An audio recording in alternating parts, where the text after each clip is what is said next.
Right, so if you own a car in the United Kingdom, there is something really important coming up that you need to know about.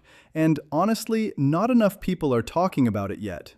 On the 5th of March 2026, the government is planning to make some pretty big changes to the way MOT tests work in this country.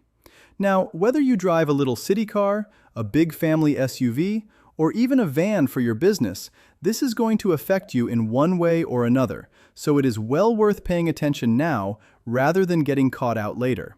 I am going to walk you through everything we know so far, explain what is changing and why, and most importantly, help you understand what it all means for you as an everyday driver. So stick around, because by the end of this, you will know exactly what to expect and how to get yourself ready. Right, before you go, I just want to say something directly to you. If you made it all the way through this video, that tells me something. It tells me you are not the kind of person who likes being caught off guard. You like knowing what is changing, how it affects you, and what you need to do about it. And honestly, that is exactly why this channel exists. This is not just another generic car news channel. This is for drivers like you. People in the UK who want clear, simple, no-nonsense explanations about things that actually affect their everyday lives. MOT changes, road rules updates, government decisions, new driving laws, emissions rules, electric vehicle updates. I break it all down so you do not have to dig through confusing government websites. And over the next few weeks, I am going to be uploading more detailed videos about the exact MOT rule changes confirmed for March 2026. How stricter emissions tests could affect diesel drivers. What electric vehicle owners need to prepare for. How advisory notes might impact your next MOT. And practical checklists to help you pass first time. So, if you drive in the UK, this channel is basically built for you. Go ahead and subscribe now, because the next update could directly affect your car, your wallet, or your ability to stay on the road legally. And I would hate for you to miss something important just because you are not subscribed. Let us start with the basics for anyone who might not be completely familiar with how the current system works. MOT stands for Ministry of Transport Test, and it is basically an annual check that your car has to pass to prove it is safe and roadworthy. Every car in the UK that is over 3 years old has to go through this test once a year. A qualified mechanic at an approved testing center will look at things like your brakes, your tires, your lights, your exhaust emissions, your steering, your seat belts, and loads of other bits and pieces to make sure everything is working properly and that your car is not a danger to you or anyone else on the road. If your car passes, you get a certificate, and you are good to go for another 12 months. If it fails, you have to get the problems fixed before you can legally drive it again. It has been this way for decades, and most drivers are pretty used to the routine of booking their MOT every year, hoping nothing major comes up, and then breathing a sigh of relief when they get that pass certificate. But now, that routine is about to change. So, what exactly is the government planning to do? Well, the biggest change that everyone is talking about is the possibility that new cars will not need their first MOT until they are 4 years old instead of 3. Right now, if you buy a brand new car, you do not need to worry about an MOT for the first 3 years. After that, you need one every single year. Under the new rules, you would get an extra year of freedom before your first test. That might not sound like a massive deal on the surface, but when you think about it, it actually affects quite a lot. For one thing, it means you save money in that 4th year because you are not paying for an MOT test or potentially having to pay for repairs to pass it. It also means fewer cars going through testing centers in any given year, which could make it easier to book appointments. The government's argument is that modern cars are built to a much higher standard than they were when the 3-year rule was first introduced. New cars these days come with all sorts of advanced safety features, better quality materials, and more reliable engineering. So the thinking is that they do not really need to be tested quite so early. Now, some people are absolutely chuffed about this. If you have just bought a new car, or you are planning to buy one soon, having an extra year before your first MOT is a nice little bonus. It saves you a bit of time and a bit of money. And if your car is still under the manufacturer's warranty during that period, you have got that safety net anyway. But not everyone thinks this is a good idea, and I have to say, some of the concerns are quite valid. There are mechanics and road safety campaigners who worry that pushing back the first MOT by a year could mean that some problems go unnoticed for longer. Even though modern cars are generally very reliable, things can still go wrong. Tires can wear down, brake pads can get thin, lights can blow, and sometimes there are issues that you just would not notice in your day-to-day driving, but that a trained mechanic would spot straight away during an MOT. So while the idea of saving money sounds great, there is a genuine question about whether it might come at the cost of road safety. But the changes do not stop there. There is also talk about updating the actual test itself to reflect the kinds of cars we are driving now. Think about it. The roads today look very different from how they looked even 10 or 15 years ago.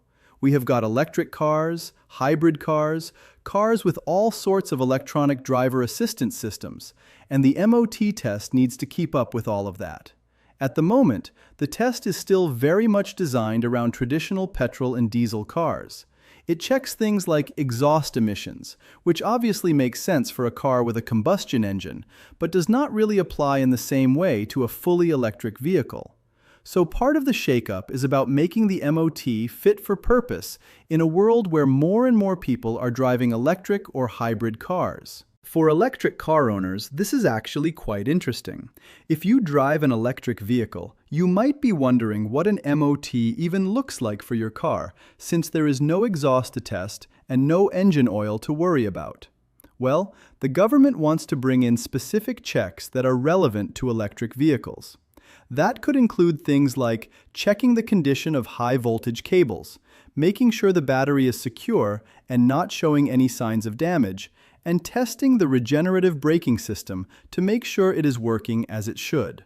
These are all things that are unique to electric cars and that the current MOT does not really cover properly.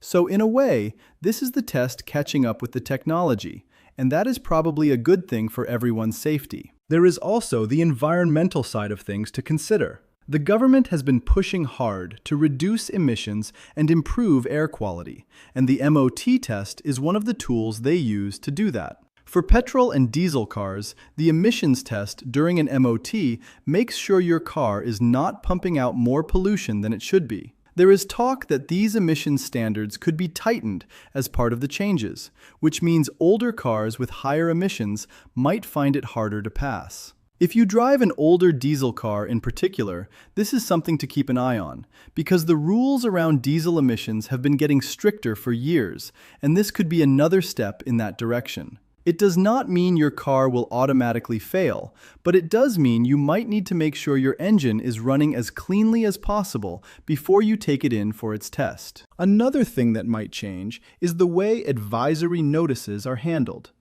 If you have ever had an MOT, you have probably seen those yellow advisory notes on your results sheet. These are things that the mechanic has noticed that are not bad enough to cause a fail, but that you should keep an eye on. Common examples include things like your tires getting a bit low on tread, a bit of corrosion starting to appear on your bodywork, or a component that is showing early signs of wear.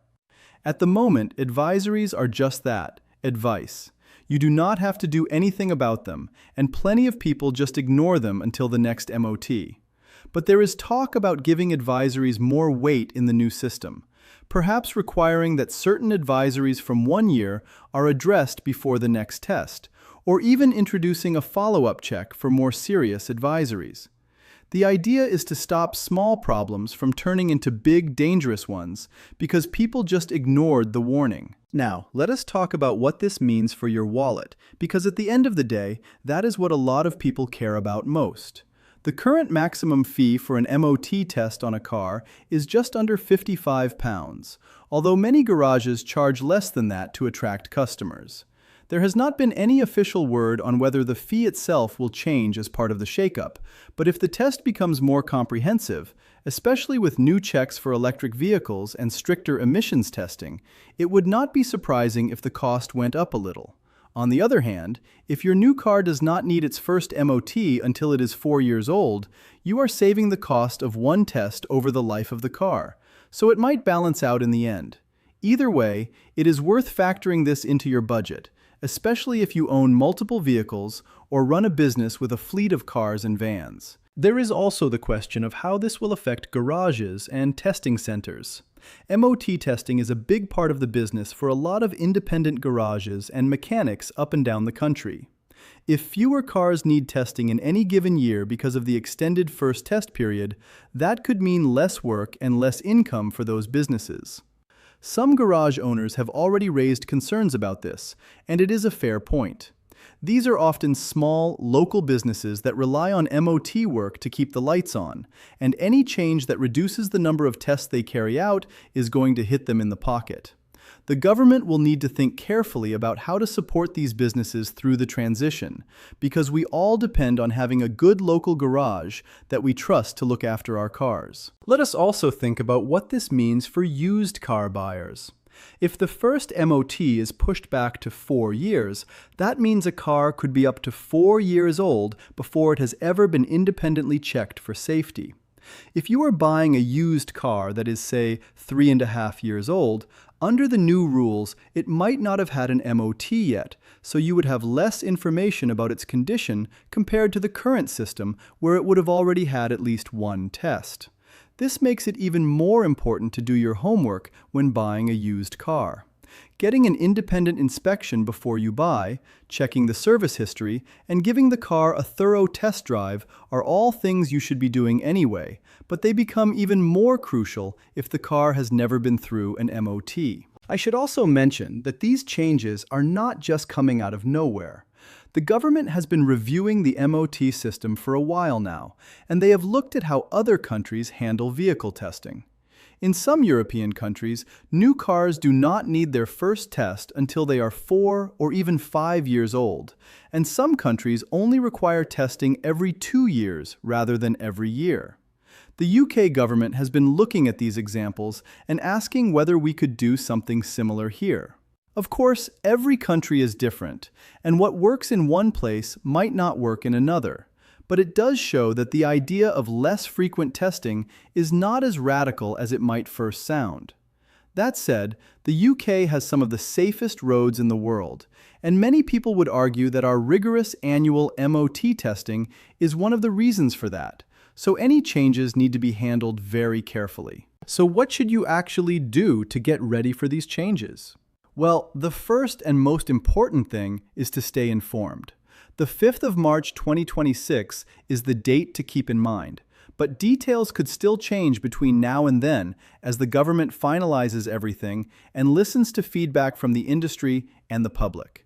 Keep an eye on official government announcements and trusted motoring organizations like the AA, the RAC, and the breakdown services, because they will be reporting on any updates as they come through. Do not rely on rumors or social media posts that might not have the full picture. Go straight to the source and make sure you are getting accurate information. The second thing to do is take a good look at your own car and your own situation. When is your current MOT due? How old is your car? Is it electric, hybrid, or petrol and diesel? Depending on your answers, the changes might affect you straight away or they might not kick in for a while. If you have a brand new car, you might benefit from the extended first test period. If you have an older diesel, you might want to start thinking about whether it will meet any tighter emission standards. And if you drive an electric car, it is worth familiarizing yourself with what the new EV-specific checks might involve, so you are not caught off guard. Thirdly, do not use the extended testing period as an excuse to neglect your car's maintenance. This is really important. Even if your car does not legally need an MOT for 4 years, that does not mean you should just forget about it until then. Regular servicing, checking your tires, making sure your lights all work, keeping your brakes in good condition, these are all things you should be doing regardless of whether an MOT is due. In fact, the government has been quite clear that the extended period is not meant to encourage people to skip maintenance. It is based on the assumption that modern cars are reliable enough to go a bit longer between tests, but that only works if people are still looking after their vehicles properly. A car that is never serviced and never checked is a car that could become dangerous, no matter how new or fancy it is. I also want to say something about the broader picture here, because I think it is worth stepping back and thinking about why the MOT exists in the first place. It is there to keep people safe. Every year, the MOT test catches thousands and thousands of cars with serious defects that could cause accidents. Worn-out brakes, bald tires, faulty steering, broken lights, these are all things that could lead to a crash, and the MOT is the system that catches them before they do. Whatever changes the government makes, that fundamental purpose should not change. The MOT should always be about making sure the cars on our roads are safe for the people driving them, the people riding in them, and everyone else on the road around them. If the changes achieve that while also saving people a bit of money and updating the test for modern vehicles, then great. But if there is any sign that road safety is being compromised, then people will rightly push back, and the government will need to listen. There is one more thing I want to touch on, and that is the digital side of things. There has been talk about making the MOT process more digital and more transparent. At the moment, you can check the MOT history of any car online using the government's website, which is really handy, especially when you are buying a used car. But there is potential to go further with this. Imagine if the MOT results were linked directly to your car's onboard computer, so that real-time data about the condition of your brakes, your tires, your emissions, and so on could be accessed by the testing center before you even bring the car in. Some modern cars already have the technology to monitor these things, and it is not hard to imagine a future where the MOT is partly done remotely, with the physical test only focusing on the things that need to be checked in person. This is probably a bit further down the line, but it gives you a sense of where things might be heading. To wrap all of this up, the MOT shakeup coming on the 5th of March 2026 is a significant moment for every driver in the UK. Whether you think the changes are a good thing or a bad thing, there is no denying that they are going to affect a lot of people. The key points to remember are that new cars may not need their first MOT until they are 4 years old. The test itself is likely to be updated to cover electric and hybrid vehicles properly. Emission standards could get stricter, and the way advisories are handled might change. These are all things that will have a real impact on your everyday life as a driver, from how much you pay to how you maintain your car to how you buy and sell vehicles. The best thing you can do right now is stay informed, keep your car well maintained, and be ready to adapt when the changes come into effect. Do not wait until the last minute to figure out what is going on, because by then it might be too late to prepare. Get ahead of it now, and you will be in a much better position when the new rules kick in. Thanks for watching, and if you found this helpful, make sure you share it with anyone you know who drives, because chances are they need to hear about this too. Take care, drive safe, and I will see you in the next one.